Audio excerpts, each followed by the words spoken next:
everyone. It's me, Mr. Ted, coming to you from my back porch for another exciting Sunday full of lessons about Jesus. I love fall. Fall is my favorite time of the year. I like to get back in the swing of things. I like to see you guys at Sunday school, and it's just a fun time of the year for me. Today, we're going to hear the story about Jesus and Jesus' disciples arguing over who is the greatest. In our culture, a lot of times we talk about the things that we think are the greatest. Maybe the greatest sports team, or maybe an athlete who we think is the greatest, or even the greatest food. I want you to go ahead and take a look at a story from the Bible where the disciples are arguing over who is the greatest. Jesus left with his disciples and started through Galilee. He did not want anyone to know about it because he was teaching the disciples that the Son of Man would be handed over to people who would kill him. But 3 days later, he would rise to life. The disciples did not understand what Jesus meant, and they were afraid to ask.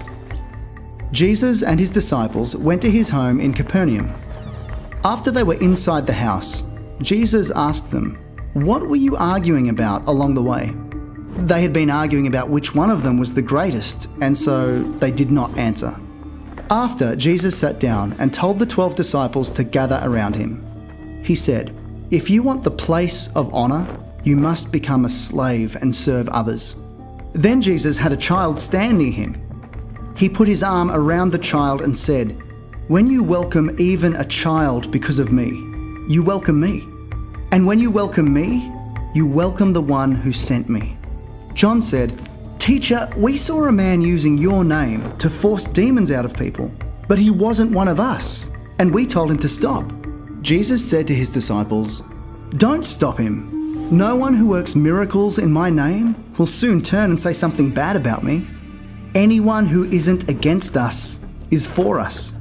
And anyone who gives you a cup of water in my name, just because you belong to me, will surely be rewarded." See, Jesus did his best to explain to the disciples that things were going to get rough. Jesus was going to die. But it was important for them to know that the most important or the greatest one of all time had nothing to do with them. It was him. He was the greatest of all time. But they could be great too by doing his work. Here's another cartoon which kind of explains the argument that took place between them. They just all thought they were the greatest. As the disciples were walking along the road, they started to chat. Peter said, "Jesus said that I am the rock of his church. I'm going to have a pretty special role to play when his kingdom comes."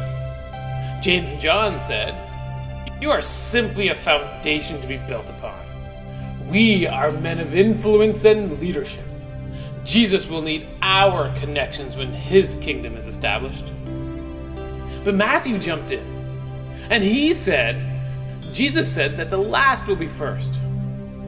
I'm a reformed tax collector because Jesus called me and saved me.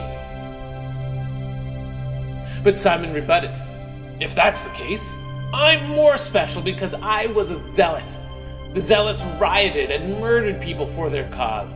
Clearly, I have been helped the most by Jesus." And then Judas spoke up. And he pointed out that he has been entrusted with the money.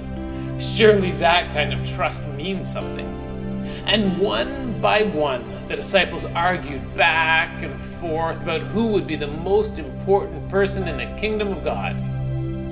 And then Jesus walks up to them and asks them what they have been talking about. Suddenly, no one has anything to say. What makes the disciples' conversation even worse than it was that Jesus had just been teaching that the Son of Man, which is himself, will be killed. Jesus expresses his own pain and fears using very plain language, and the disciples instead focus upon themselves. All they hear is that Jesus is going to Jerusalem, and they think that he will rule, and they will rule with him. They're really selfish. So how does Jesus respond? He picks up a child and says, "Whoever welcomes one of these little children in my name welcomes me.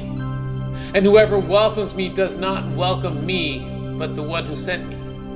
Access to God's kingdom is not granted because of prestige or status, but it comes through humility. In our world today, we spend a lot of time focusing on what we want, don't we? And we focus on ourselves. Jesus is calling us to live a different kind of life, a life where we put other people first. And if we learn to be humble, which means put other people first, and help others and think about others before ourselves, we truly can live in a world that feels like Jesus' kingdom. And that's good news for us. So as you go out into the world, do good everywhere you go and try to help others. Hope to see you guys all soon. Take care.